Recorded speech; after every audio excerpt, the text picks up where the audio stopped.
How we doing, sisters? Are we still awake in here? Okay, we got the joy of the Lord. Woo, I love it. I love it. Me too. I'm very awake. I'm very excited.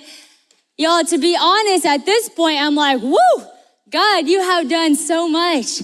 I mean, really and truly, it could be the end and we'd be like so full, so filled, rejoicing, free, all the things because he's done so much. But y'all, he's never ending well.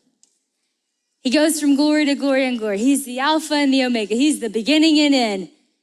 So I believe there's more in this moment for us. I'm so excited about this message because this message, if you want to title the message, you can literally title it John 4 because the whole message is just John 4. Like I'm going to add some things, my commentary of things I realized, things that I'm excited about, things that Jesus taught me through this, but the message is John 4.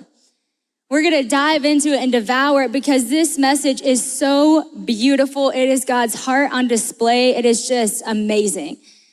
I'll tell you kind of how I got to this point. So it was about 3 weeks ago.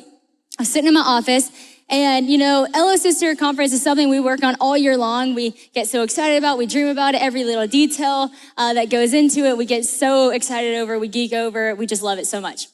And so this tends to happen where I'm, thinking about all the things, praying about all of you guys, about who's coming, all the details that go into the design of everything. We had our reality check theme. We knew Mirror was the song coming out. We knew all these things, but I still didn't know what exactly this message was going to be for Saturday night.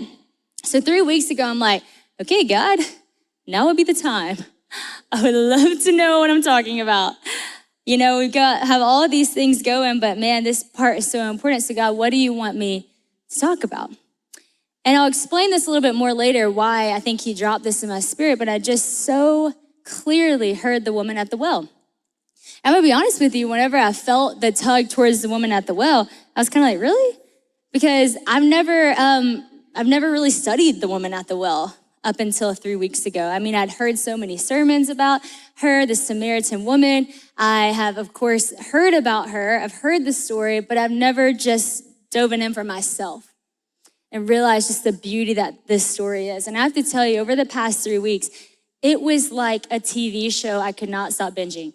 I could not get enough of hearing about this story. I listened to so many sermons about this story because every different person brought out a new beauty to this story. Every commentary I read on her story, I just fell more in love with Jesus and what he was doing through this woman in this moment. Every time I reread it, it was like rediscovering a new side of him. I mean, it was truly so much fun.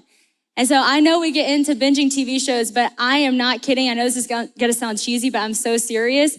You need to binge some Bible stories because it's actually quite fun to get you just YouTube Woman at the Well, and then there's all these sermons that pop up and you can see some of your favorites.